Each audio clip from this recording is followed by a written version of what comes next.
It looks like we're live streaming now. I think we're good to go. Okay. Good evening, everybody.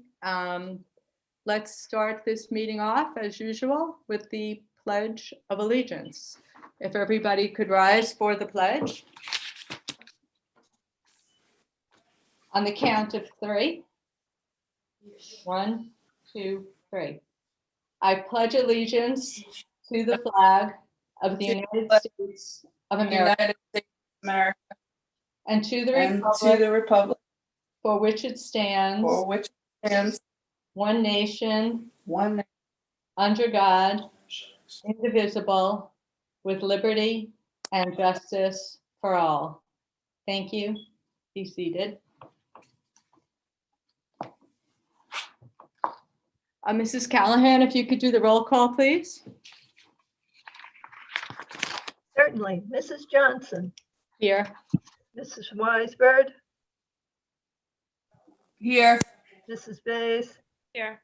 Ms. Brooks, Here. Ms. Epstein, Here. Ms. Gilliar, Here. and Mr. Greenstein. Here. Thank you.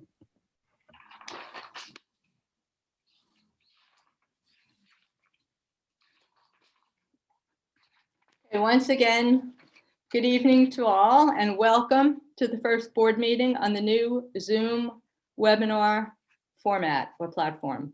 I'm excited to announce for the first time since we went virtual that we'll be taking live comments during the community comments portion of the meeting. Comments and questions will be taken at the end.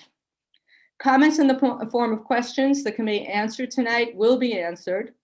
Those that require more time and a lengthier response will be responded to via email. The first discussion item tonight is the instructional program at Weber on Wednesdays and updates to that program. Ms. Javelin, the Weber principal, is here on the panel and she will be presenting. I want to thank her. Thank you, Mrs. Javelin, for being with us tonight. The second discussion item is the fully virtual learning platform at Schreiber. Thank you to Dr. Pernick, our principal, for joining us. I know the board and the community are looking forward to both discussions. Before the break, we thanked Port Washington's incredibly generous community for their donations to the district and to the community. I believe we've also thanked our administrators, our teachers, our EAs and TAs, technology specialists, nurses, clericals, custodians, and others throughout this ongoing pandemic at various times. But in fact, there's no time like the present to say thank you. Thank you again. Thank you to every staff member who has been with us from early last March when we went remote a few days before our neighboring districts. And at that point, no one knew exactly how long we were going to be dealing with COVID and how long we were going to be out. Thanks to everyone who worked remotely through the spring and the summer and on our many committees to plan for the September 2020 reopening. And thank you to every staff member who has been working since we reopened in September so that we could continue our mission of delivering the best possible instruction to every student in the district, whether they are in school or remote, during this unprecedented pandemic. You are our frontline professionals who are keeping the Port Washington School District up and running. I think it's fair to say that no one selected a career in education thinking that one day they'd be working in the middle of a pandemic with multiple protocols in place to keep themselves, their students, and or their employees, and or their colleagues as safe as possible. No one anticipated learning and adjusting to multiple technological changes that became necessary practically overnight. But you did adjust, and you have been flexible. Thank you for rising to the daily and longer-term demands that you have faced, for being flexible, and for adapting to change, and for maintaining your professionalism and commitment to the students. It's an understatement to say that we couldn't do it without you. On behalf of the board, thank you. There have been occasional questions as to why the board continues to meet virtually, when we encourage students and staff to be in the buildings? There are several reasons. First, under the present guidelines, we could not hold open meetings and invite the public to join us physically in the buildings, as we must limit the public's access to the buildings for now. Second, it costs taxpayer dollars to open the buildings for meetings at night. And if it's only the board and administrators, what would be the benefit? We actually have more community members watching our meetings now that we're virtual than we had when we were live and live streaming. In addition, opening a building and meeting in an empty auditorium would add more stress on our extremely hardworking technology department and our custodial staff. Third, there is no instructional or educational value to having the board be in an empty auditorium and live stream to the public. That's not to say that we won't resume our in-person meetings as soon as feasible. Yeah, we're becoming accustomed to Google Meet and to Zoom, but there's nothing like meeting in person. Let's hope that the vaccination distribution is expedited and that we can soon return to something closer to what we are used to and what every single person up here prefers. To those of you who have been vaccinated or who are already scheduled, congratulations. To the rest of us who are eligible or waiting to become eligible and scheduled, there is a light on the horizon. Let's stick together and get through these dark days as one community with the shared goal of keeping each other safe and being port strong as we come into the light. Thank you. Now, let's move on to some really good news. And we have some certificates of excellence regarding the Regeneron Scholar semifinalists. I'm gonna give it over to Julie Epstein. Before we do that, can I just make a point of clarification? Because I think I want to be, on the website, in the Portnet website, it has the live stream link and it also has the joint webinar link. If someone wanted to ask questions tonight, they would need to press onto the join webinar. So I just want everybody, because I think there's some confusion. So you can definitely watch our meeting via the live stream, but if you have a comment that you want to put into the record tonight, you would have to not be on the live stream. You have to be on the webinar link, okay? So I wanted to clarify that because I'm getting some texts and I want to make sure everybody understands the process. This is new. We're just trying it today for the first time. So we're going to work through the kinks. And if someone can get onto the webinar without being let in, they're just able to click on the link and come in, right? It's not like a Zoom meet where you need to be let in. Okay. Because I had gotten an email regarding that from someone earlier this afternoon myself. All right, back now on the certificates of excellence. Ms. Epstein. Thank you. This is my honor. I get to read for the first time some certificates of excellence. So the following students are receiving certificates as being selected Regeneron Scholarship semifinalists.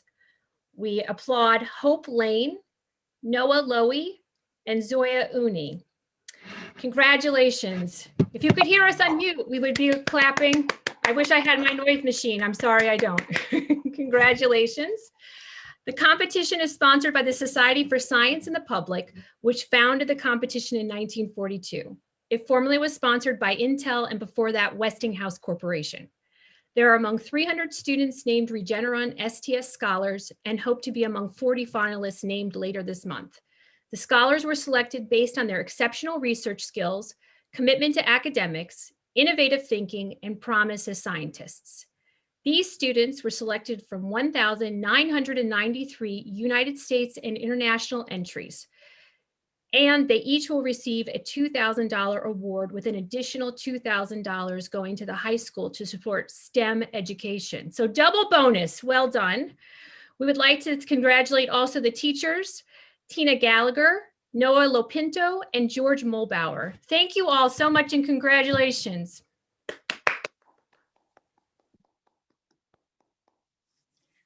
Congratulations to the student and thank you, Julie, for reading that. Next, I'm going to make a motion to adopt the agenda, today's agenda, January 19th, 2021. Do I have a second? I'll second. Ms. Bays. Mary, if you could, Mrs. Callahan, I keep going back and forth between the familiar and the formal, but if you could go ahead and do the roll call. Of course. Mrs. Johnson, Yes. Ms. Weisberg, Yes. Ms. Bays, Yes, didn't I say that? Ms. Brooks, Yes. Ms. Epstein, Yes. Ms. Gilliar, Yes. Mr. Greenstein. Yes. Thank you. Thank you, Mrs. Callahan. Okay, as I said before, we are going to do the live community comments at the end of the agenda. We now have the reports of our superintendent and our assistant superintendent. I don't know if Dr. Shields would like to go first, or Dr. Hines, I leave it to you. All right, Dr. Shields, if you wouldn't mind. Yes, good evening, everyone. The last enrollment report was completed on January 13th. We have 5,240 students. That's 158 students from less than where we were at this point last year, but only one less student from where we were 1 month ago when we ran the last report. The next report will be done on February 3rd, so we'll have an update for you at the next board meeting. Dr. Shields, do we know why we're down? Are these kids who went to private school? Because I assume this discounts the kids who are virtual and the kids who are in school. So was there, do we have any indication as to why the numbers went down? Did people move, or is it private schools, or is it COVID related, or do you have any sense? Yes, the reduction that you see that is greatest is at the elementary level. We're down 122 students from where we were last year.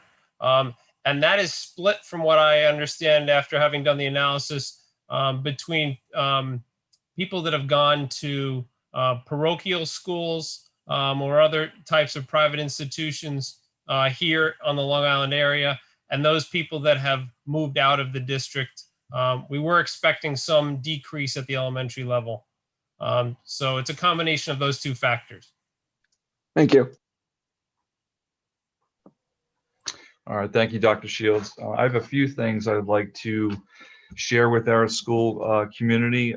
First and foremost, for tonight, we will have a Weber and a Schreiber FVLP update. So we'll have both schools.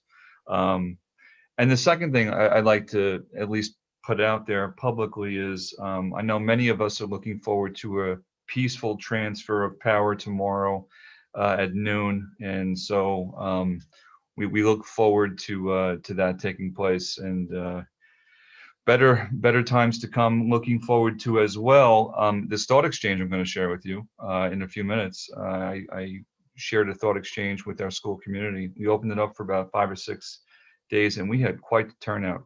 So very briefly, I want to run through the slides with you, and if you just allow me to share the screen here. Make sure I do this correctly. Okay. Can we see that? All right. Okay. Bear with me 1 sec.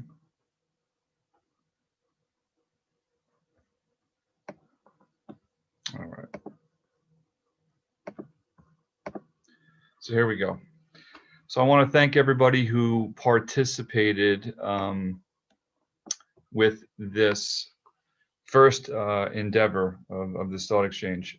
So the question that was posed to our school community, and certainly timely in nature, is as we continue to operate our schools, what are the most important factors we should consider to keep our schools open, keep everyone connected, informed, safe, and well supported? So just a really quick breakdown as far as who participated and what this looks like. We had 1,167 participants who shared 1,038 thoughts. What's really important to note here, however, is the ratings and the number of ratings, which is really nice to see. 34,000 plus ratings, meaning that of the thoughts that were shared, many of the participants actually responded to and rated other community members' thoughts about this question. And as I share some information with you, you'll see what that looks like. But before I do that, let me just do another quick breakdown of who actually participated. So what role do you best identify with in the Port Washington School District? We had close to 3/4 of our respondents as parents, about a quarter as staff members. We did have a few students, which I'm happy to see. And then we had 25 participants who classified themselves as other. When we look at, and by the way, every time there is an exchange, we will make sure that we provide the feedback that you provided to you so you can see how the community responded to this. And the way that thought exchange works is that they'll take the most common words and they'll place them in a word cloud. And so as you look at this word cloud, you can see transparency was a word that was mentioned often.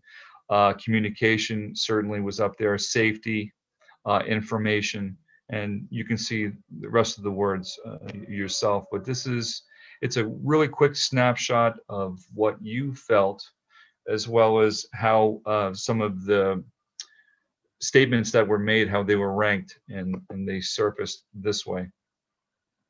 Now, when we look at some of the key thoughts that are here, the ones that really surfaced to the top, what was ranked number one was the community must be honest when or how they or their children were exposed. That was the number one ranked key thought that was shared. The health, and of course, the health of our students and staff and the safety of our staff is incredibly important. Also, keep the communication going. That was, again, one of the major themes here. As you can see, open communication and transparency. Making sure that trust in our schools is there, and then keep sharing this information and giving as much advanced notice as possible. That was another statement that was really important. And again, talking about student and teacher safety and the safety of all is imperative. Safety and well-being of our students. Now, this slide is very interesting because what it does is it shows two different sides of the coin, and then they'll show where the differences were in this particular exchange. So side A, what was ranked really high was if the cases are not being spread in school, then school should stay open. That was a thought that was shared and was ranked pretty high. As long as schools are safe and protocols are followed, students should continue to attend. Again, these are some common thoughts that were shared. On the other side of the coin, you have, I am unclear of the rationale of staying open, virtual learning after the break. There were quite a few number of parents who thought potentially, schools should be closed like some other school districts were for a week or two after the December break that was there. What it also does, it shows where the two sides, as far as the most common comments, where the middle ground was, which I think is really important too. And again, when you look at the middle ground for both, you're going to start seeing, safety is incredibly important, and to keep everyone informed. There was a lot of comments mentioned about allowing students to live stream with their teachers, allowing our students in elementary to opt to go virtual and live stream for a period of time. On the other side of the coin, we have equitable learning for all kids, and virtual learning is not feasible for many children and for many families. And again, if you look at the common ground, as far as some of the themes where you saw differences and you saw things that were common, it's of course keeping everyone informed and keeping everybody safe. And again, it's more of the same as far as showing the differences. And by the way, we will post this on our website, this exchange on our website. So we'll do that tomorrow. So if you wanted to look at this, you certainly can. And that is a very, very quick summary of this particular exchange. But I am happy to say at some point this week, we'll have our second exchange to the community go out. And I know Dr. Allen is working with me to make that happen. So, this particular tool, like I said before in the beginning, We want to hear from our community, certainly hear from our staff, what your thoughts and feelings are about, particular topics. The thing about the exchange or the thought exchanges, it has to be an open-ended question. It can't be like a survey-like question where you can answer yes or no, or true or false, or A, B, C, and D. And the beauty of this is it's the comments or the thoughts that some of you feel are either really good or not so good. The ones that are the most popular will rise to the top. And that's, I think, what's really critical moving forward. So I shared at our last board meeting that I would very briefly go over this, and I just did. And so, President Johnson, I have two other things I'd like to share before I know we get to the meat and potatoes of, the other two items we want to discuss. On January 11th, there was some correspondence. There was correspondence from my office regarding the need to have our schools close last week. And truth be told, when that letter was crafted and drafted and then sent out to the school community, there were some staff members who, to be honest with you, what I sent out, it seemed to intimate that I'm blaming some staff members for closing schools last week. And I just want to be very clear about this. The only reason why we closed schools last week, or I made the recommendation to do that, has nothing to do with our teachers, with our staff members. It is not their fault at all whatsoever. My decision to do so has to do with COVID. It has to do with the rising numbers that we have seen as far as everything else that's happened here. And it has nothing to do with our amazing staff who are, as President Johnson said, each and every day coming into our schools doing an exceptional job.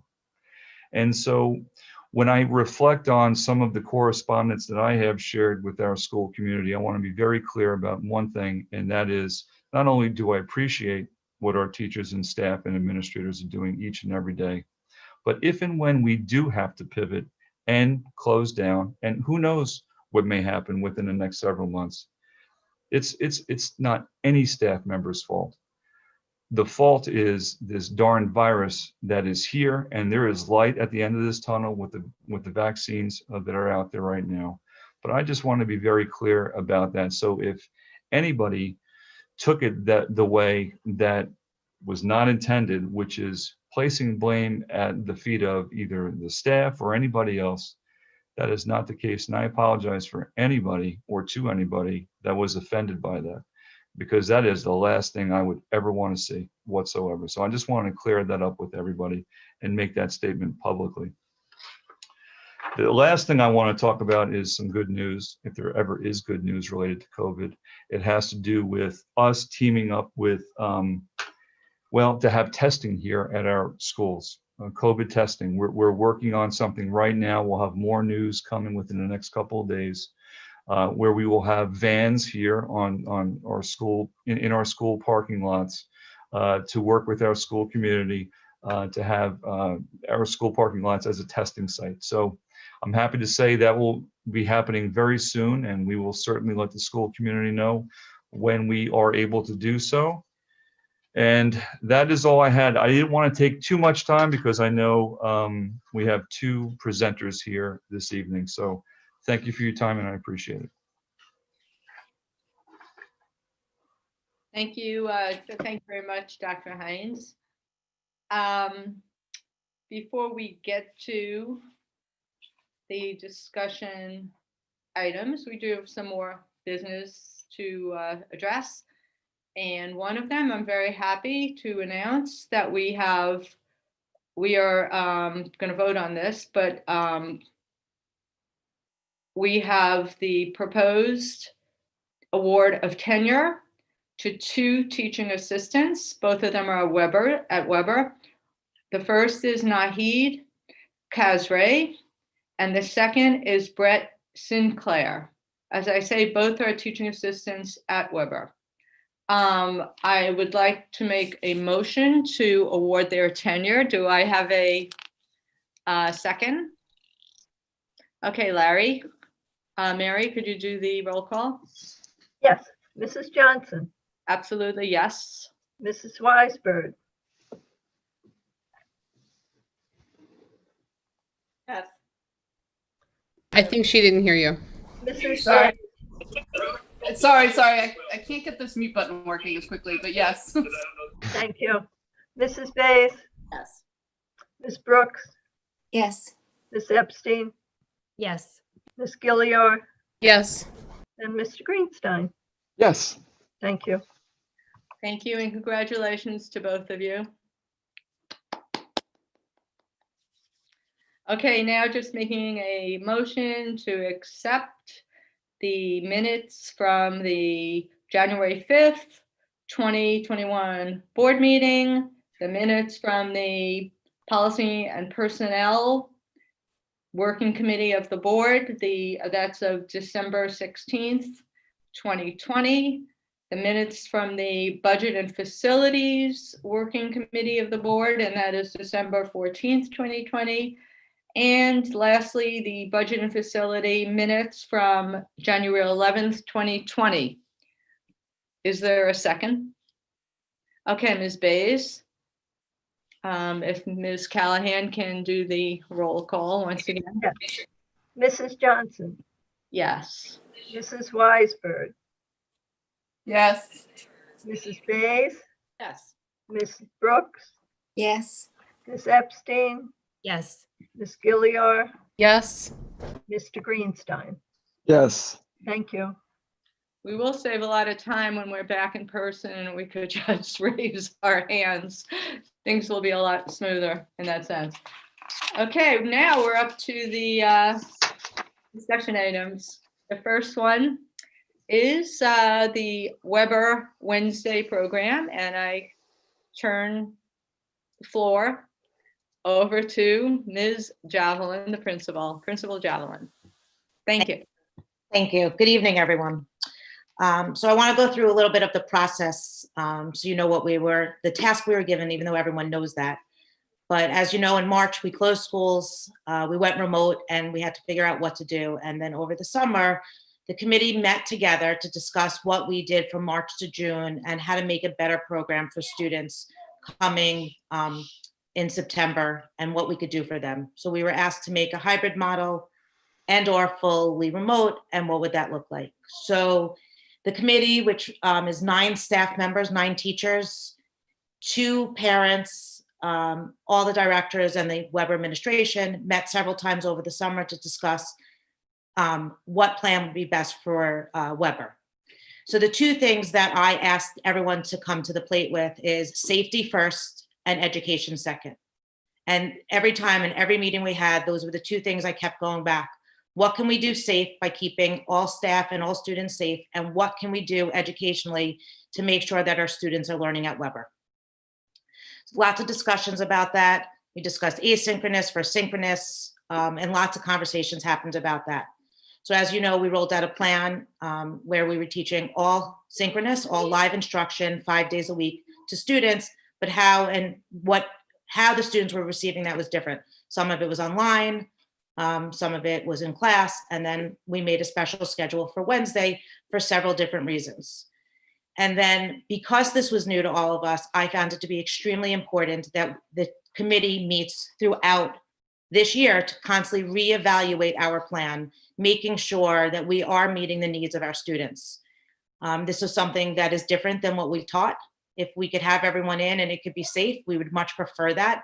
We know that students should be teaching and we should be learning in the classroom, and our teachers should be teaching as well in the classroom. Our staff had to learn a tremendous amount of new technology. We had to figure out ways where we can meet students through the internet. We had to figure out ways we could connect to them. And that's where our schedule came from. So as far as this point, we found that Wednesdays have been very successful, but we've tweaked it along the way as we're learning more about the students, as we're gaining better perspectives. And when we've made several tweaks since the beginning of Wednesdays from the get-go to now. And the last the last few times that we've met, the focus was on what's best for children right now. Where are we right now? Right, in December, where are we? And where should we be starting in January? And, now the middle of January. So again, safety was number one. We know that numbers are going up in the area and in Nassau County. But we also know from meeting with students, because all the administrators have been meeting with students, we've been interviewing, we've been doing some surveys. We're looking at all that data and trying to figure out what's best for students. And the biggest thing that we've noticed, that the hardest part of Wednesdays for students was having 100 kids in a class. Students felt disconnected. So from a social emotional standpoint, where we felt we were meeting with them and talking with them, from administrators, our teachers were meeting with them, students were starting to feel disconnected. So we felt that there was a big need to change how we meet with students. So we've decided to change Wednesdays. Again, this might be the third time that we're changing the actual schedule for Wednesday, to have the students run their normal schedule. So we're going back to students being in class size of 28, which will help our teachers connect to students, will help students connect to our teachers. We will continue to do administrative meet with the students and question the students with the guidance counselors. So that's not going away. It just may look a little different. Olveus will still continue to meet and different programs through Olveus. And our teachers will be able to work with the students. They will be able to feel more connected. And we will continue to meet and evaluate Wednesdays as we go on, which we've done all along. In the beginning, we wanted to make sure that we were aware of what, the needs of students. We didn't want to lose track of students and students within the classroom. So we wanted to give time on Wednesdays for teachers to be able to connect to students and families. We feel at this point we have a good handle on what's going on with families, and we're able to connect to them. And that's why we feel transitioning at this point to a schedule is the right move for our students. And like I said, we are going to continue to evaluate. We are looking to bring students back at some point physically on Wednesdays in a hybrid model back into the building to, because we do feel children being in the building is the best for children. We just want to make sure that we address all the bumps, all the issues that might occur from this, and make sure that we're really meeting the needs of every single child that's in our building. I hope I hit it all.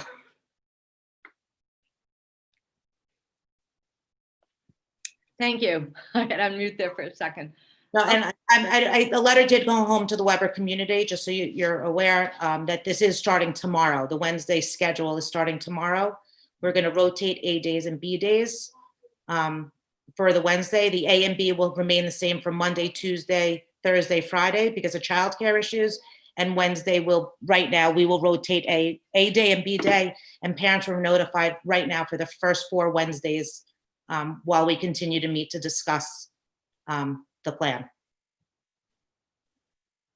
Okay, I see that Deborah has a question or comment, and then Emily. Yes, thank you. And Ms. Javelin, thank you very much I was watching you on my big screen, but I need to turn here for the microphone. Thank you very much for the concept, for the thought of what you wanted Weber Wednesdays to be, and for pivoting in response to whatever survey it was you put out and reevaluating. So I appreciate that effort.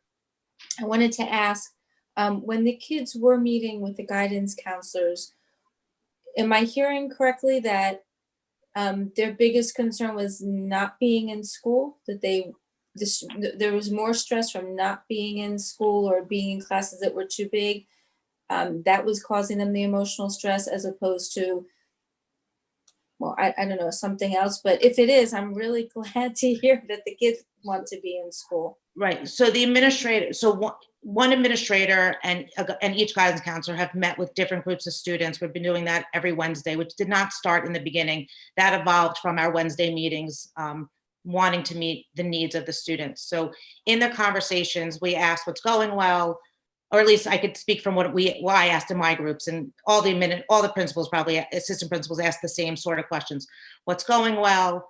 What's not going well? Where can we improve in Weber? and what's the hardest struggle that you're personally having at Weber. And the kids were very, very forthcoming. It's really fun when you talk to, the children. You ask for honesty, you get honesty. It's great, actually. And their biggest concern right now was the fact that they had the 100 kids in a class was too much for them. They felt that they were a dot on the screen. They felt that they couldn't connect to their teachers.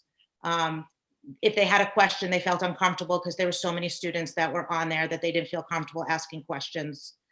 And that was the overall theme in all 4 houses. So that's why we felt it was important to change it and go back to 28 kids in a class where the students can really connect to their teachers.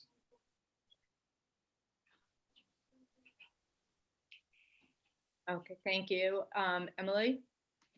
Thank you. I just wanted to say thank you to you and to the entire Weber Instructional Committee for continuing to meet throughout this entire process. I know you started meeting in May, June, I've lost track of May, right? And you've continued to meet and you've continued. And I think from the very beginning, we said that we would we would constantly be evaluating and making changes along the way. And so really, I want to publicly thank the entire committee for continuing to do that work and making the changes that were necessary. I also want to commend you for actually reaching out to the students because they, we all talk about a lot, but they're the ones who are actually experiencing it every day. So I think it's great that you were able to get some feedback from the students. So it was just a thank you, no question, just a thank you.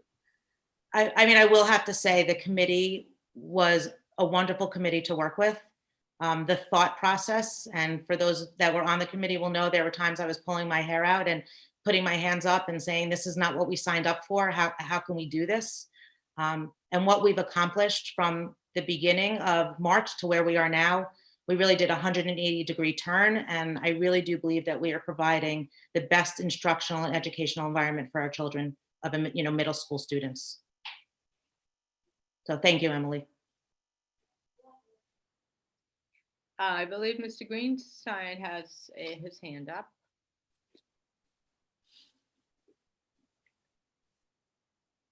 You're muted, Larry.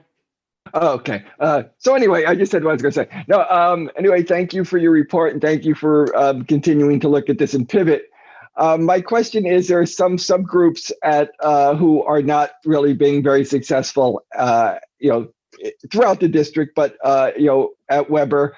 And one of the things that Weber Wednesday was designed to do was to sort of be able to give supports to those students and reach out and hopefully try to make them more successful. And is there going to be any way to do that under this new hybrid system?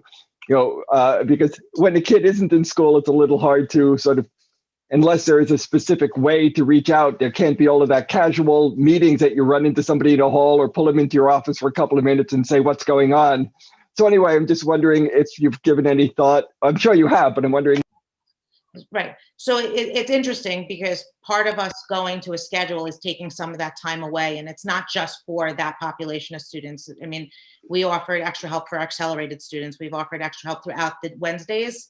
So by going to a schedule, we are losing some of that, and we will continue to work on ways to gain that back into the program. And that's why we will be continuing to meet on Wednesdays to discuss how can we help students of, any student that is struggling or in the need of extra help. We're encouraging teachers to stay on for the extra 10 minutes of passing time, to stay on the computer. So if students have questions, it's an additional 10 minutes where they could get help and things like that. So there are some ideas that we have out there. And that's one of the reasons we're trying to roll this out slowly so we could work through the things that we're giving up by coming back to a schedule on Wednesday. All right, thank you. Okay, Rachel has her hand up. Thank you. Again, I also agree, with what everybody has said. I think it's wonderful to see an ongoing process where we're looking at how things are going and learning from it and pivoting. I think I'm a little confused about the details, and so I have a feeling that probably means some members of the community are as well. And so I'm hoping you can expand a little bit on the details behind what you've said. Harkening back to the summer, we had a lot of controversy around Weber Wednesday. It's always been controversial, but I think that the feedback I heard from parents was once you gave the presentation on Weber Wednesday, people were kind of on board and they understood that what they were being told was that this time was needed for social emotional learning. It was needed for professional development. It was needed to have flexibility to do music that we wouldn't be able to do during the normal school day. And the part that I really liked, we were told it would not be the same as other instructional days, but it would be allowing teachers a different kind of flexibility, and we would sort of be taking advantage of this strange new world that we're living in that mostly has a lot of downsides, but that Weber Wednesday could be potentially an upside, where there would be more project-based learning and more collaboration among students. And as we know, parents ended up then becoming increasingly more upset throughout the fall, at least some of them, right? I don't know that we have a thorough survey, but I think we could say a lot of parents were upset. And by the way, side note, there's a lot of side notes in my comment, but side note, I do have Weber students, so I just want to note, I'm not talking from my experience. I'm talking overall as a representative of the community from what I'm hearing from a lot of parents. I think that we saw people get increasingly more upset. And then I think for many people, this change will be welcome or sudden or both, without understanding the underpinnings of the decision. And what I hear you saying is 100-person classes didn't work, which makes perfect sense to me. It's hard to do that at a college level, let alone as 11-year-olds. But can you talk in a little more detail about, you mentioned tweaks that were given to the program, what those tweaks were along the way, and what the changes are going to look like? I mean, this is going to look like a normal class day. So are we losing things while we're doing that? Or is it that this deep into the school year, it's fine to move on and do it this way? Or is it that it really wasn't working the way that we hoped it would be, and so we had to pivot? Or maybe it's a combination of all three. And I'm sorry for the compound and very complex question. No, that's okay. I hope I could address all of it. So in the beginning, we really and I think I said it in all my presentations, we learned a lot from March to June. We were thrown into this very quickly and had to really change. And the level, just from a staff development and teachers, I really felt very, I'll start there first, because without the education, we can't have anything else, that the staff development really, I needed for Weber teachers to be on par and give our students the best academic education they could have. Every single Wednesday we offered and thanks to Ryan and his team, because we couldn't do it without them, but every single Wednesday we offered different professional development for the teachers and groups of teachers. So they would go as departments. They would sometimes go as 2 departments. And we purposely did it that way so they could plan and co-plan together for the instruction that we would be delivering to students. So that was one thing that we have, and we're at the point where, could we always use more professional development? 100%, but we're at the point where we're pretty good, and we need to practice and we need to continue doing it, but we can manage that in our natural schedule, which is our Wednesday afternoons. So that was the first piece of one of the pieces.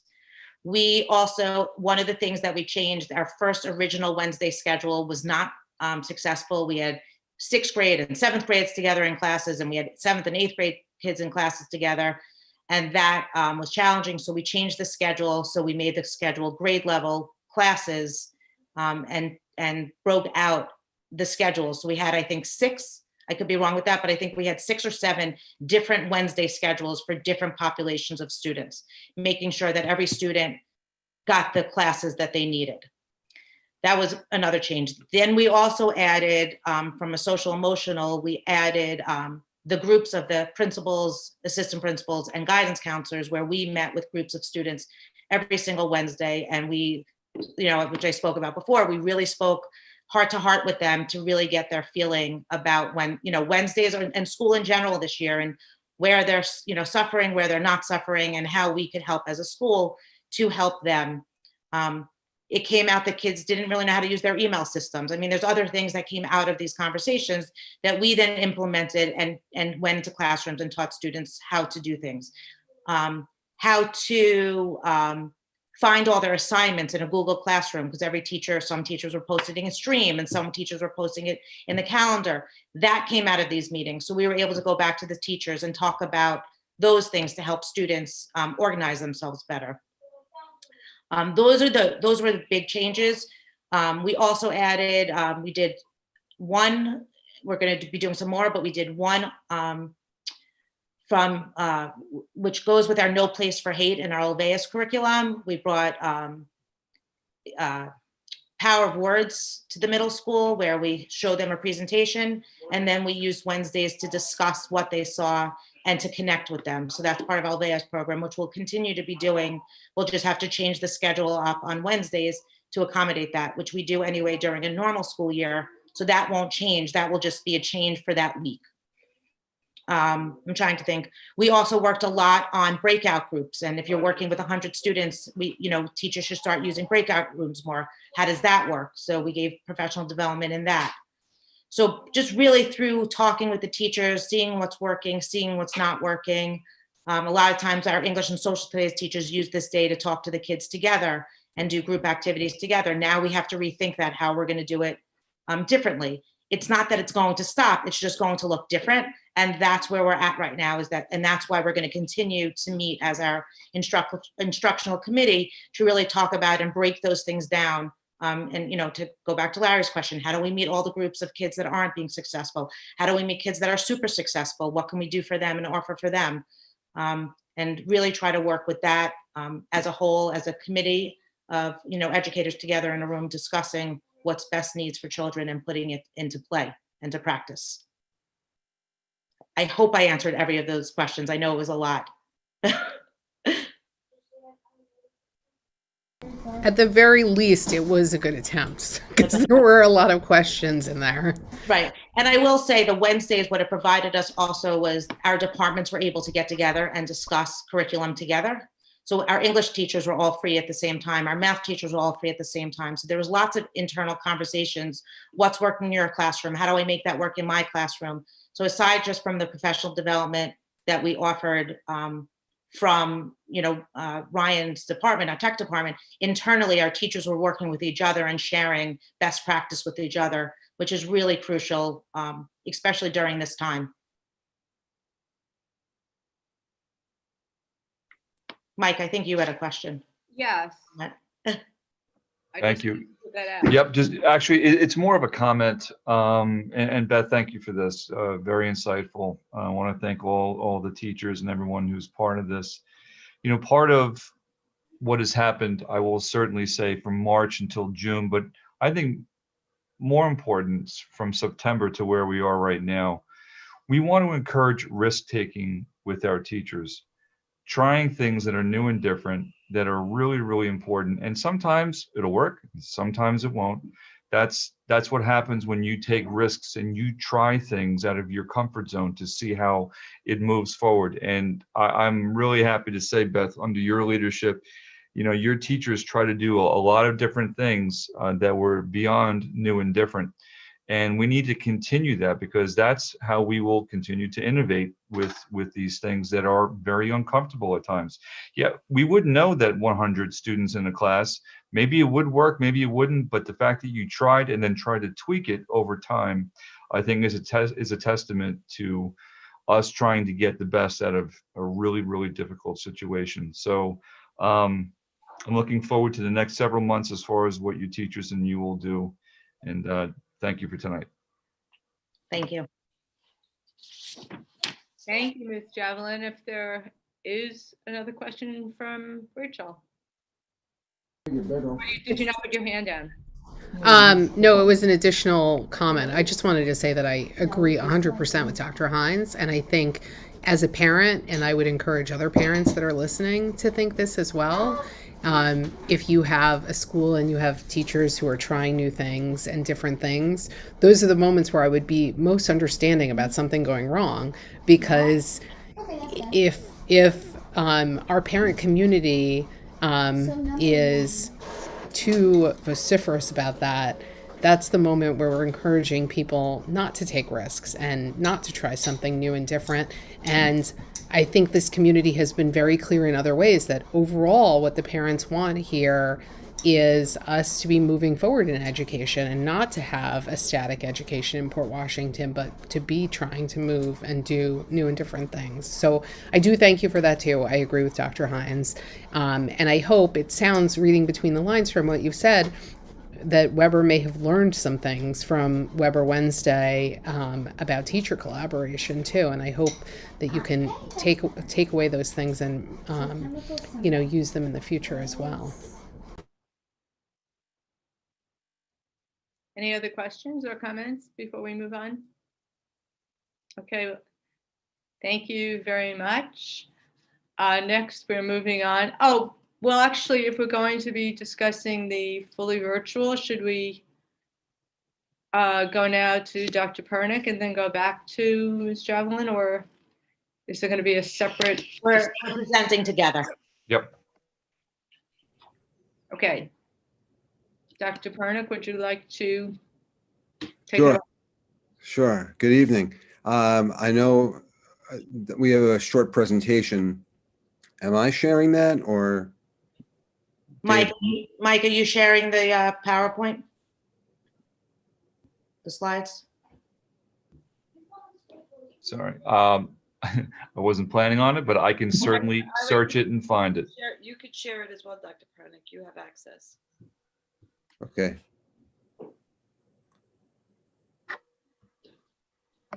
I'm just going to open it up. So I didn't realize I was sharing it. Yep. I'm gonna see if I can open it up to our.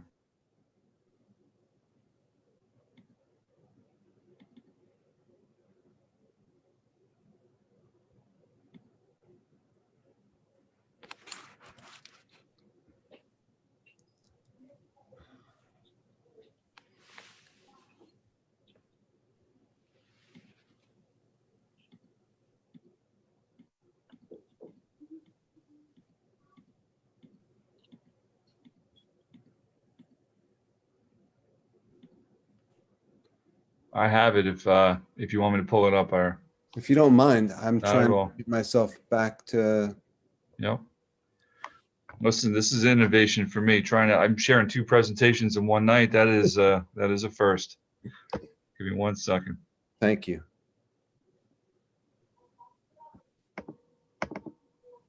Okay. All right, great. So good evening, everybody, and thanks so much for having Mrs. Javelin and I to discuss fully remote data. We're going to actually try to do this in 2 parts. The first is to give you, I think, information you already have, but to put it into one location by grade level. You can see starting grade 6 up through grade 12. And then to give you snapshots of the total number of students in each grade level that are fully virtual starting November 4th, then a snapshot on December 1st, another one on January 1st, and then from today, January 19th. And I think it's, real easy to see the progression. You see the progression both vertically and horizontally, right? The students tend to increase the total number from grade 6 up through grade 12. And then you can see that the numbers continue to go up as we move along in the calendar. Slide 2 is COVID cases by month broken out, Schreiber and Weber. I'm going to admit that I did not break this out, students and staff. I just took the total number of cases in each of the schools. And generally speaking, we could see, I think, a correlation between the number of fully virtual kids as the number of COVID cases were on the increase. And so, I know the general question is, how did we get here? And I think one of the answers is we saw an increase, and we continue to see an increase in the overall number of cases. We think that creates a great deal of concern on the part of parents, and certainly at the high school level on the part of students. And we've seen then an increase in students and parents asking us often repeatedly if they can switch their children to remote instruction. I think if we had time, we would couple that with concerns about second waves, overall cases, not just cases in Schreiber or Weber, but cases in the region, in Nassau County, on Long Island, et cetera, et cetera, et cetera. So we wanted to start by showing you what our data says so that we had a talking point. And then Beth is going to take you through the next two slides, which is what our schools, both of our schools act similarly in what we do when we get requests, and then some of what we hear directly from parents. All right, so when a parent wants to go fully remote, they need to reach out to an administrator. We then, whether it's one of us or an assistant principal, will discuss the situation with the families. We ask questions, we address their concerns, we problem solve with them, we discuss the pros and cons, and then the real emphasis in all this, again, is keeping kids in school and accountable, right? We want our kids learning, we want our kids to do well, and we want our kids, again, to be accountable. So all of this goes into our conversations with the families, and then some decisions are made. Sometimes we could sway families, and then other times we can't. And we try to work with the families on the needs of the families, and this happens both at the middle school and high school. And then our next slide, really just some comments that from families made, so you could understand where families are coming from. And I'm just going to kind of read through them because it's a lot and it might be a little bit small. But I'm not comfortable with what's happening in the community, but do feel that the school is doing everything to keep the students and staff safe. That we hear probably the most out of any of them about what's happening in the communities. And kids are seeing on social media groups of students together unmasked, or after school from a middle school perspective. After school, they're at Rite Aid and there's groups of students that are unmasked, and it is making students, families, and teachers quite uncomfortable, because we are trying to maintain protocols in a school building. There are many cases in the school district, and we do not feel comfortable sending our child to school. After careful consideration, we would like our child to be 100% virtual attendance until such time when the situation improves and it becomes safer for teachers and students to teach / study at school. We are seeing grandparents for the holidays, and our children need to be safe in order to see them and not have COVID. Our daughter is very anxious, and now her anxiety is even worse. We prefer her not to be back in school because of the COVID surge. There are health concerns in my family, and I'd like to keep my family home. The infection rates are increasing. Special events are coming up, and I don't want to chance anyone being sick. So in the middle school, we have a lot of things about bar and bat mitzvahs, and the high school has things, possibly about Sweet 16s and some other events. And again, I am concerned with the number of rising COVID cases, and also due to the current health concerns at home, we prefer not to expose the household to COVID. So the feeling when we're speaking with the families, it's not about our protocols in the school setting, but it's really about stuff that's going on in the community, and possibly coming back into the schools, and wanting to keep their families safe. And again, we live stream both at the middle school and high school, so the transition's a little easier.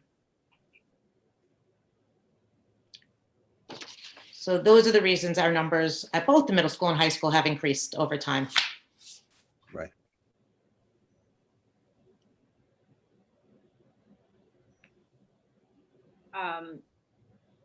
Okay, I'm going to open it up to questions. I see Larry, then Deb, then Emily.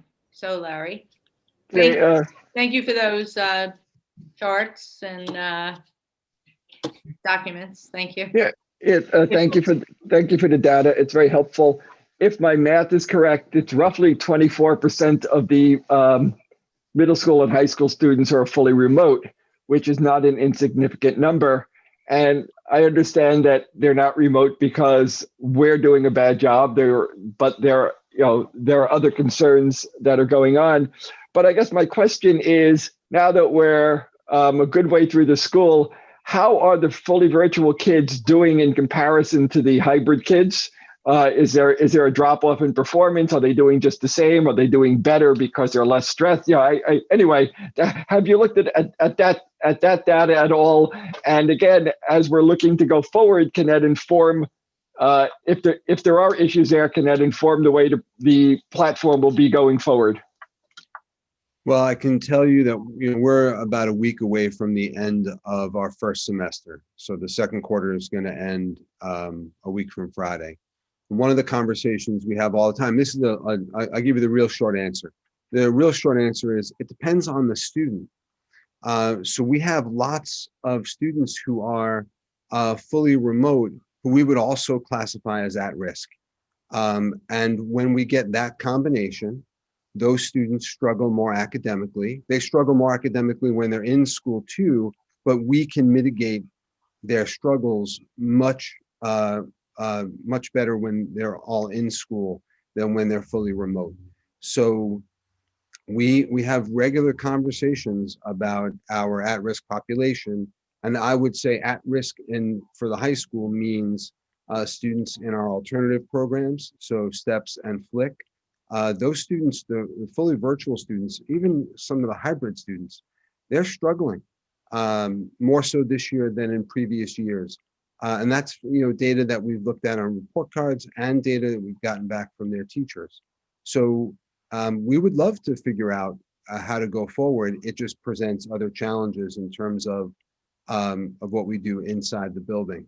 So yeah, but generally, Larry, it depends on the students. We have some students who are performing beautifully, and they're fully virtual. So a lot of it depends on the student. No, I understand, and it sort of relates to my question before about Weber, because those are students who we're not getting the chance to reach out to like we would normally reach out to them. So is there any way to sort of build in to what we're doing, specific reach out and specific supports that they may need that we can sort of put into the system going forward to try to make them at least as successful as they would be if they were in the building? I know that's our goal. I'm just saying, is there a way to continue to look and refine the program and add in what we need in order to get that done?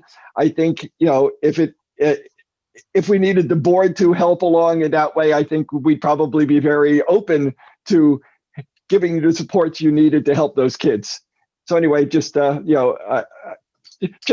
food for thought going forward, because it looks like right now, if you want to get a vaccine, you're talking about the end of April. So then your second dose is at the end of May. So it means by the end of school, you're going to be cured. So I have a feeling we might not be going back to school full time this year. This year, maybe a totally lost year that way. So anything we can do to support the kids, and if we get lucky and get to go back to school, okay, that would be great. But this way, at least we can try to put in whatever we need to do. One of the things, though, Larry, that I will say at the middle school is we talk and discuss the students all the time, and our counselors have been reaching out to the homes to try to convince parents to bring students back in, because it is harder to connect to families, like you said, if they're not in school. So we have been reaching out to the families. We've also been asking them what's going on at home. Some parents aren't around, so then students, naturally, it's harder for them to pay attention when they're in their own home and they have a game system next to them and things like that. So our counselors, in the middle school have been doing a fantastic job about reaching out to these homes and trying to connect with the families and bringing students back to come to the hybrid model. My social worker has reached out to many students in our E&L population with parents that don't speak English, and we were successful in getting some students back. So we are trying hard in that way, to get students to come back to the hybrid model. Great, thank you. Emily? Thank you. I just want to go back to what was just said about the comments or some of the conversations the chart that you brought up about some of the conversations that you have and for the reasons why parents feel that they want to keep their children virtual. And I guess to understand the process, because overall for the district-wide, we created a fully virtual school for our elementary school students. And overall, district-wide, we have put in precedents or rules or on how you can come into the fully virtual school, when you can come into the fully virtual school, and when you can not be fully virtual. So it appears, and I think the way it appears this way, and the reason it is this way is because at the middle school and at the high school, we are in a hybrid model. And so the cameras are on all the time because there are students that could potentially, half classes in and the other half is watching on the screen, correct? So it becomes an easier process to come in and out. I'm just asking, how are you managing this? Because on the elementary level, we know that there are a certain amount of kids in each classroom, barring any sort of quarantine that may be taking place that then is affecting in live stream. But we know there's a certain amount of kids. It sounds to me that when you're going into the middle school or the high school, a teacher or an administrator may not necessarily know who's expected in class that day, and so I'm questioning, how are we delivering the education? Just based on, again, I'm asking this based on the comments that I got that you guys read, that, it's not we're sick or we have a sick family member, which is what we originally thought back in September we would be creating this fully virtual option for.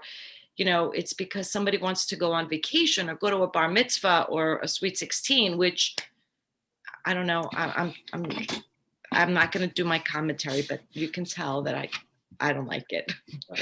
So I will say the two programs, middle school and the high school, is a little different because the high school has half in, half home, where we have a grade in at a time. So I think what we're seeing is we still have full classrooms. So instead of, let's say, having 28 kids in the class, we might have 23 in that classroom, right? So we're still teaching a full grade at a time. So I think that's a little different.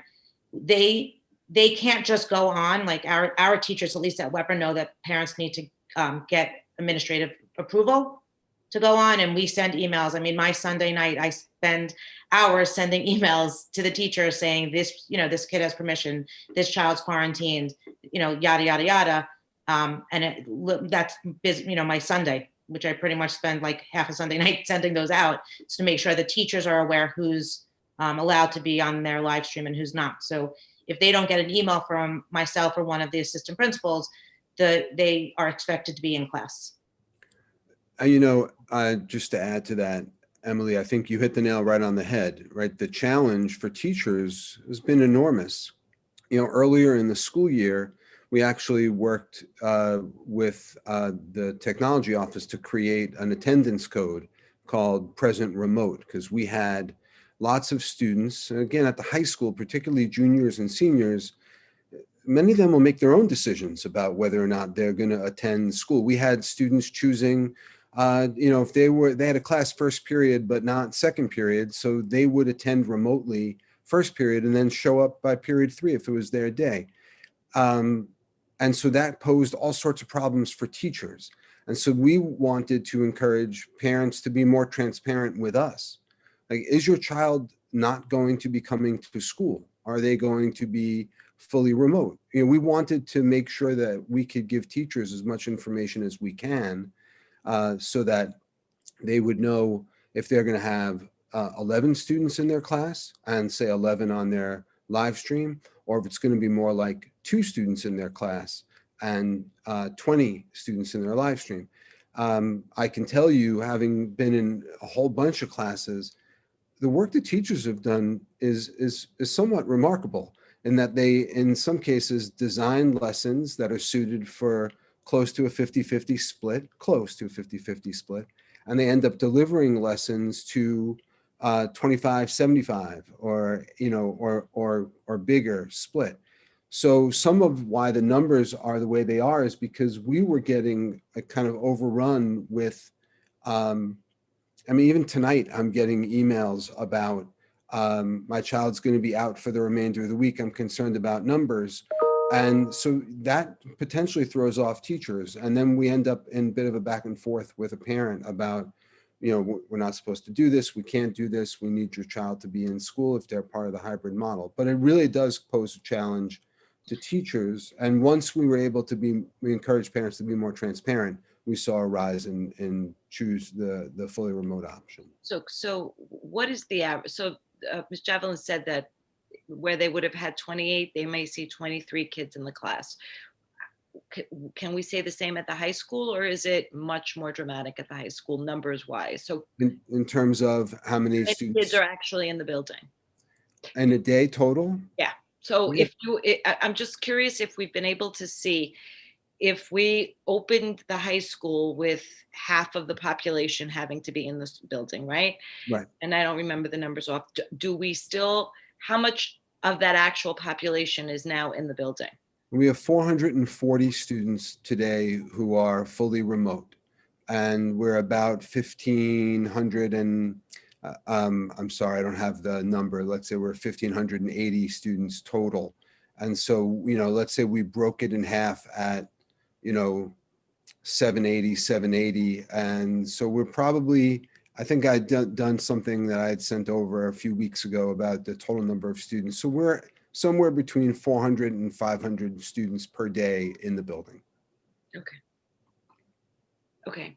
I mean, I thank you for the information. I will process it. I think that's it. Deb? Thank you. So these are kids who are in the buildings now and excuse me, who are fully remote, not in quarantine, but they're fully remote until, is it February 1st?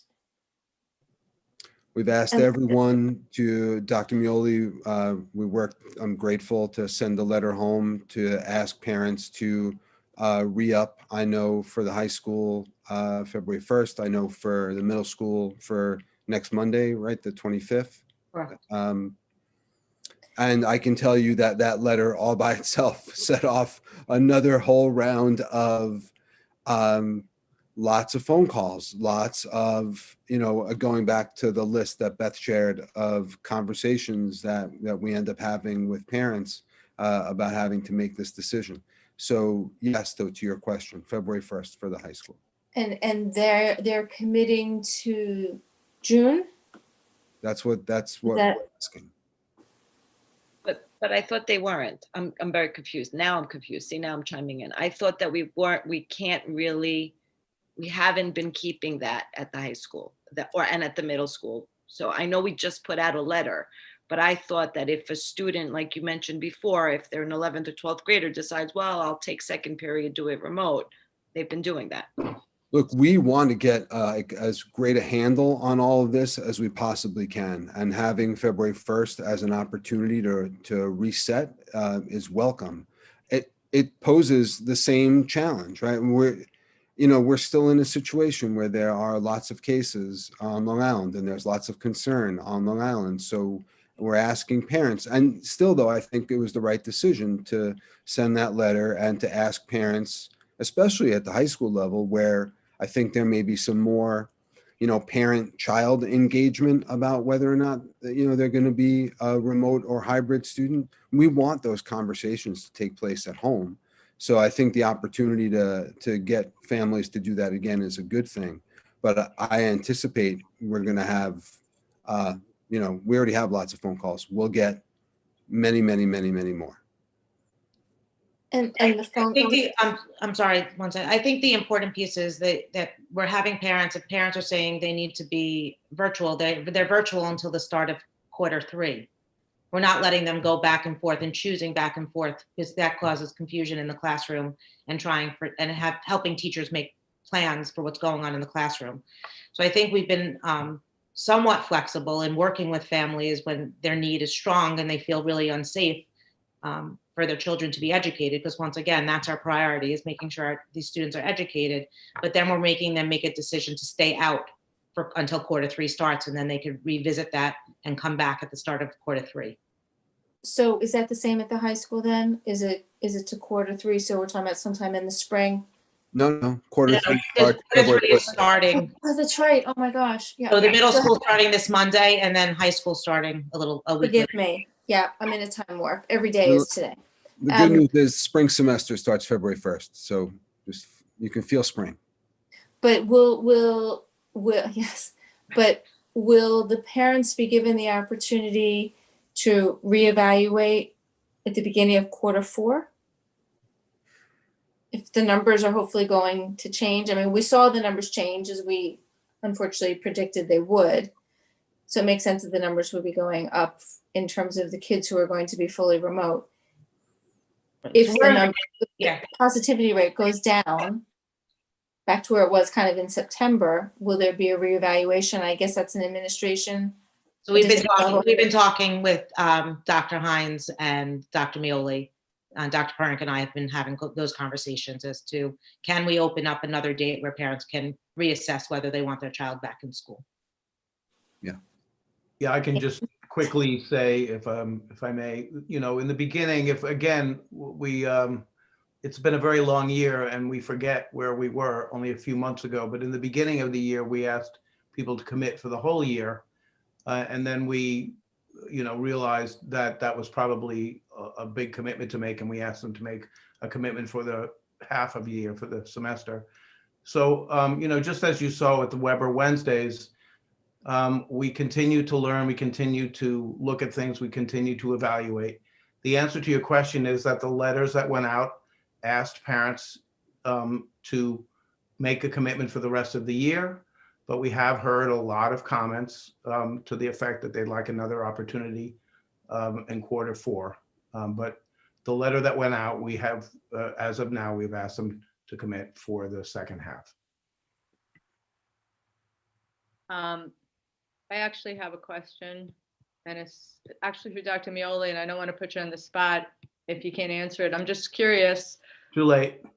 I'm curious because I know that the elementary virtual academy had to commit again they've already had their deadline, right? That's already to recommit for the second half of the year. And I'm wondering how those numbers compare to what we had initially. I'm just curious to see if it's kind of tracking, like more people have opted into it, or if it's steady, or how that compares, just because now we see the trends in Weber and Schreiber are both going up as the numbers have gone up. I'm just wondering how that impacted the elementary virtual academy. Very little. You may not have the data yet, but I'm just, that's. I don't have it in front of me, but it was a very small change.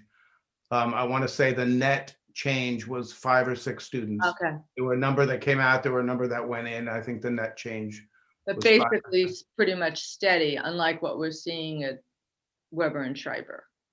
Well, yeah, but again, it's a separate school. No, I know. I mean, I understand that, but in terms of the concern of the like all of the concerns that Ms. Javelin posted and was reading to us, I was just wondering, how that was how that affects the elementary feeling regarding sending their kids into school. And I don't mean to open up a discussion about elementary academy now. I'm just curious.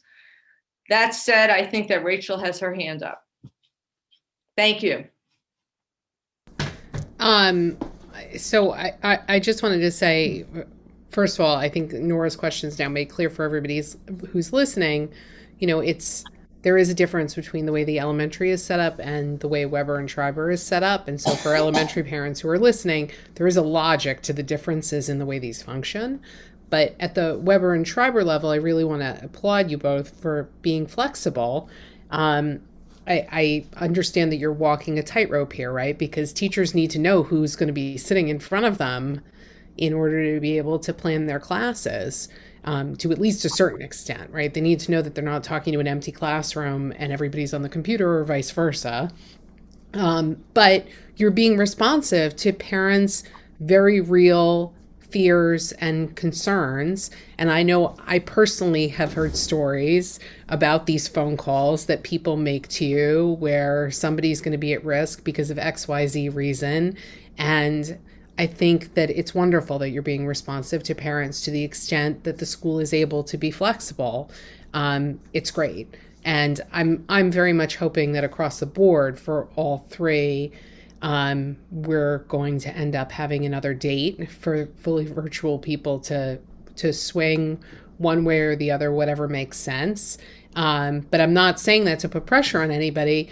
I just think that that's what's going to happen, because the only certainty of this entire year has been that everybody is walking on sand and we don't know which way anything is going. And the administration, all of you at all levels, have been, I think, willing to adapt and flex and change all along the way to a terrain that we absolutely cannot predict in advance.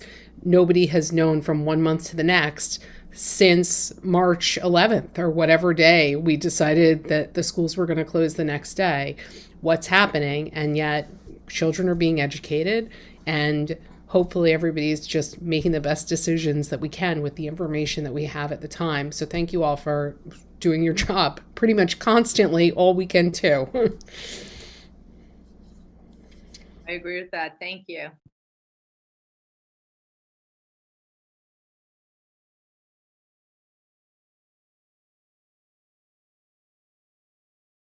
Nora, you're muted. Nora, you're muted. Could you read my lips? No. Are there any more questions from the board for our esteemed panelists? I just added the word esteemed. I didn't say that the first time. Okay. We shall move on then with the agenda.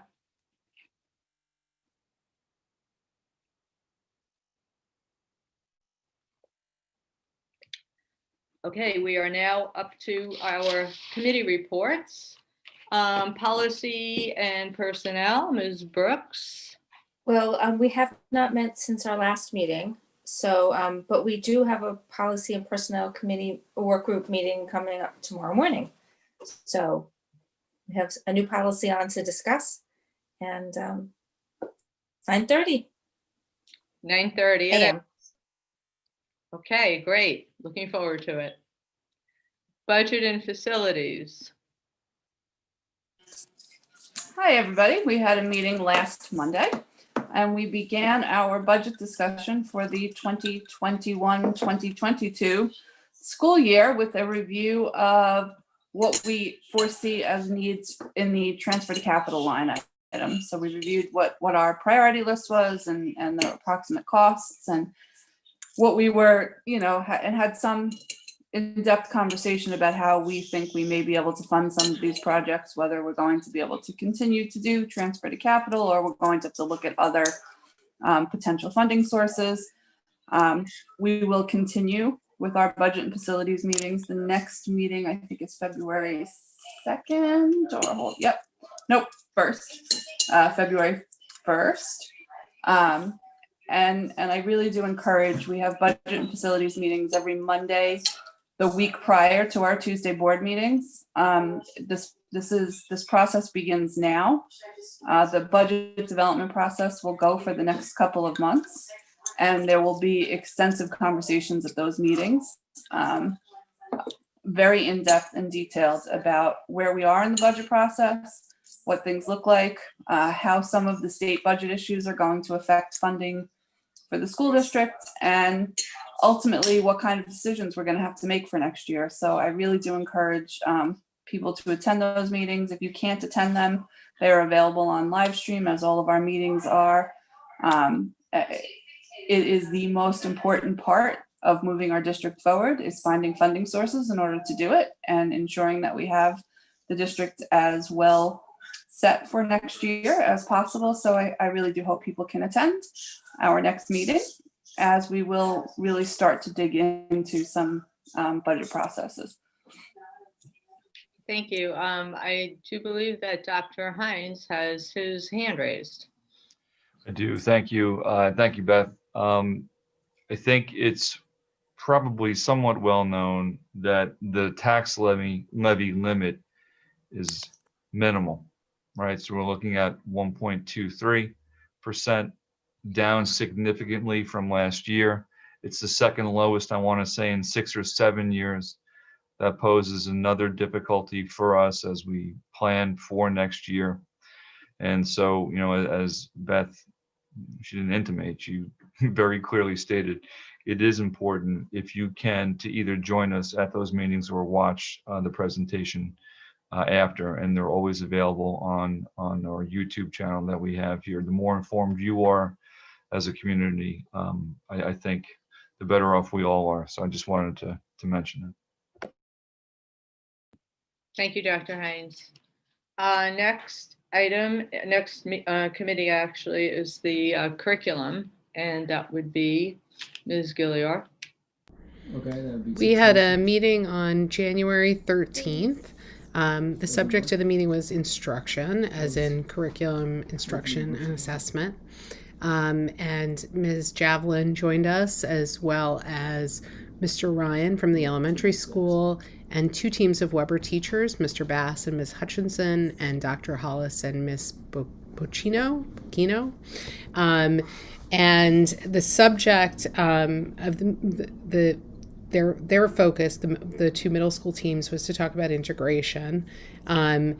Basically, the idea was to talk about some of the best practices that we're seeing in this district and some examples, with an eye towards thinking about what the goals should be in instruction. Our next curriculum committee meeting is scheduled for, I believe, February 25th at 9:30 in the morning, and the subject of that will be assessment. Thank you.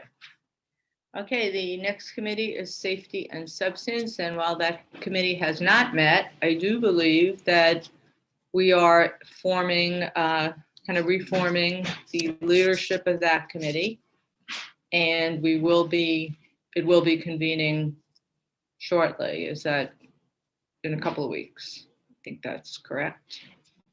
So we will let you know about that.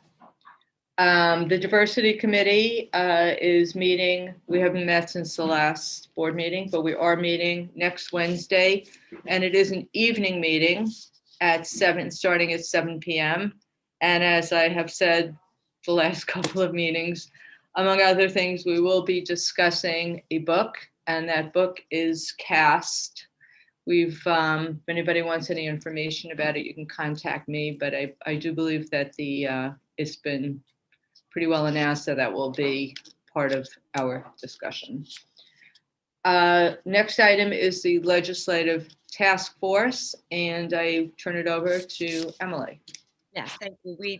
The task force has met. We met on January 6th. We've actually done some significant work. I'm going to, on the agenda for tonight, and all the board has in their packet, and it was on the public board meeting, is a letter that the task force put together to Senator Kaplan, Assemblywoman Stoliti, and Regent Tillis regarding Port Washington, and reminding our legislators the diversity and the makeup of the community of Port Washington, and also reminding our legislators what we as a school district have paid for in expenses for COVID expenses. So I'm going to ask the board if they have any questions about that, and if they do, if not, I'd like to make a resolution for us to agree on to vote on this letter so that we could sign it as a board. And then as the next step, the legislative committee would like to start a change.org, where we will put it on for the community and ask for the community to sign this letter as well. We have invited the Assemblywoman to our next meeting, which is February 11th. And Senator Kaplan will be joining us on February 18th. So as a goal, we would love to have as many let community members sign this letter as well, so that when we're speaking with them regarding our potential funding from the state, and I know Larry has some information that he's going to share with us momentarily about that, we feel that strength is in numbers. So does anybody have any questions regarding the letter? Yes, Deborah, you wrote it. How could you have questions? No, I don't have it about the letter. I have it about the timing. So the community understands, do we have a time frame? I know we haven't formally approved it yet, but do we have a time frame for getting the petition up and running? And do we have a date certain when the petition will be taken down? So that, we know we need to put it on for today's to-do list rather than think sometime in the future. So we'll get it done in the next couple of days, the change.org. I mean, when I say we, you and Julie will get it done in the next couple of days. And then I think the goal should be that by February 11th, so we should have a cutoff of February 10th, that we would be able to have it closed and we would have all the signatures collected. So if that answers that, so basically I'm making a motion, Nora, for us to, as a board, sign this letter, and as an administration too, right? So I would love for our administrators also to sign, and then we can get it onto change.org. So I guess someone would have to second the motion. Seconded. Okay, and Ms. Callahan, will you take a vote for us, please?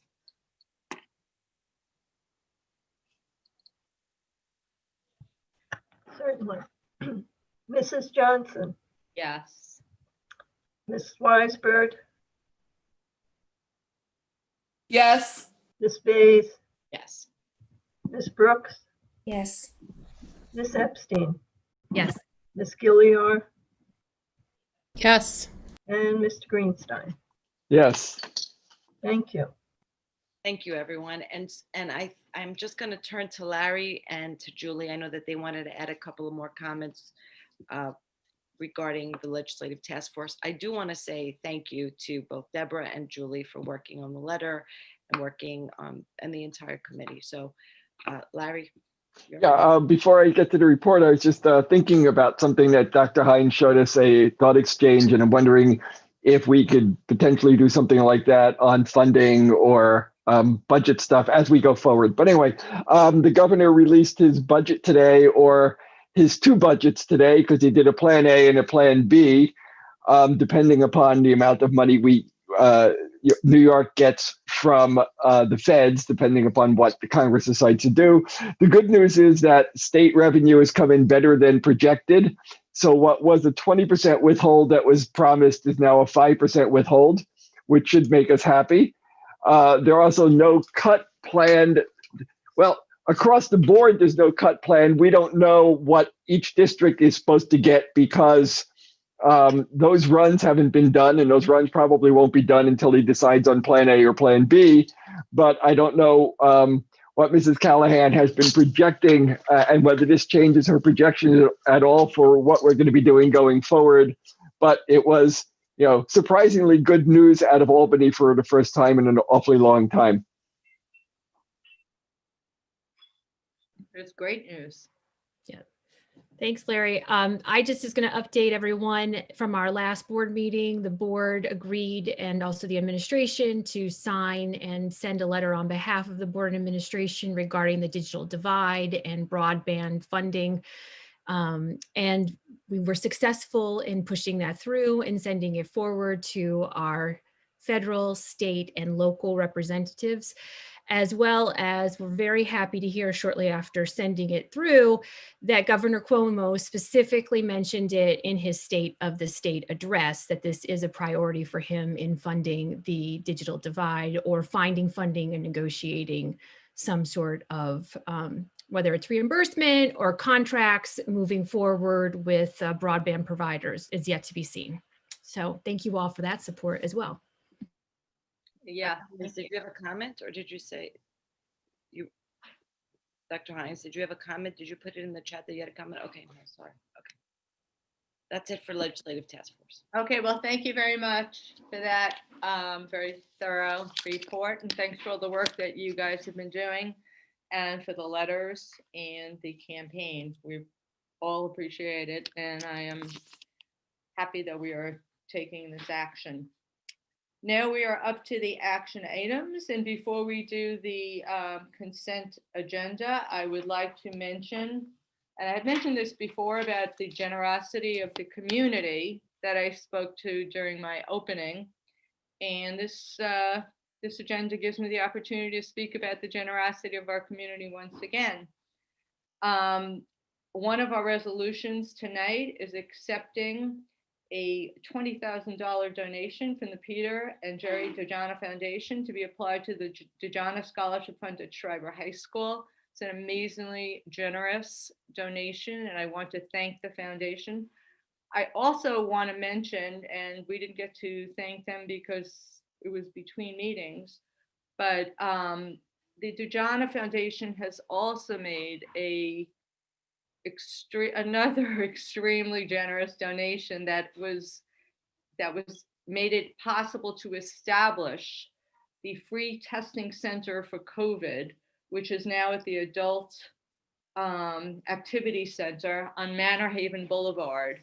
And this was just a wonderful gift to the community. We cannot thank the Dojana Foundation enough. I hope somebody from the foundation is out there listening, because really we appreciate it more than I can say, and I mean that from the bottom of my heart. Thank you.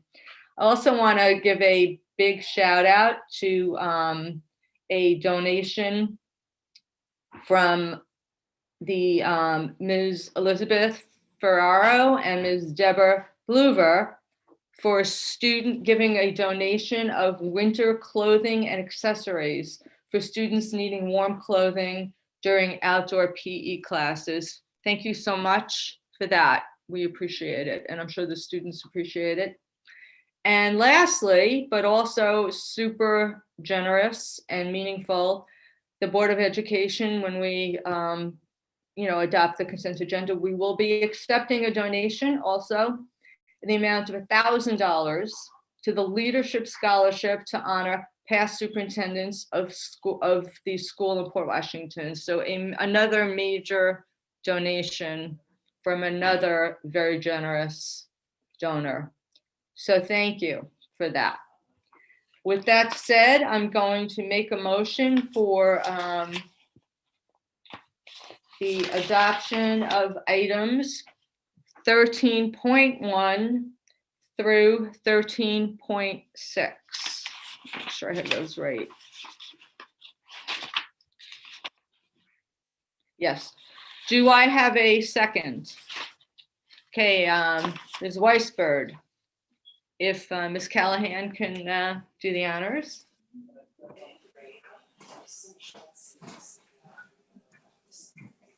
You're muted, Mary. Mrs. Johnson, thank you. Yes, thank you. Ms. Weisberg, Yes. Ms. Fays, Yes. Ms. Brooks, Yes. Ms. Epstein, Yes. Ms. Gilliard, Yes. and Mr. Greenstein. Yes. Thank you. Thank you, Ms. Callahan. Now we're on item 14, which is board policy, and we're talking about policies 1130, policy 1400, and policy 1420. They are on for, they're just on for first reading. So we don't have to vote for it. Policy 1130 is media relations. Policy 1400, chain of command for public complaints. And policy 1420 is complaints about curricula and instructional materials. So right now it's on for first reading. Does anybody have any comments to make about those policies? If not, we can move on. And will we be looking at any of those tomorrow, Deborah, at the policy committee meeting? The ones are on for first reading? No. Yeah. Okay. All right. We are now up to old business. Any old business? Any new business? Okay. Now we do have some new business because we have the opportunity for the community to be heard with live comments. And as was explained before by Ms. Bays, if you're watching, If you want to speak, just go into the raise hand option and then we will call upon you. but make sure you're on the webinar as opposed to live. Yeah, well, we have some attendees at the webinar, but if any of the attendees at the webinar would like to speak, they just have to raise their hand on the bottom of the Zoom and we will unmute them and let them speak. And as I recall, we're doing a 3-minute limit as we have traditionally done. Thank you. Yes, thank you for reminding us of that. Yes. But no one's running to the mic. Hey, listen, no pressure. This is just the first time we're doing this. Okay, going once. All right. We're good. Okay, well, we will be doing the same platform next time, so feel free to make your comments and questions then. I want to thank everybody for the meeting tonight. Thank you for those who watched and stayed with us till now. And as Dr. Hines said, let's all hope for a peaceful transition of power tomorrow. And I know most of us who can will be watching or following it on our screens. Okay, thank you, everybody, and good night.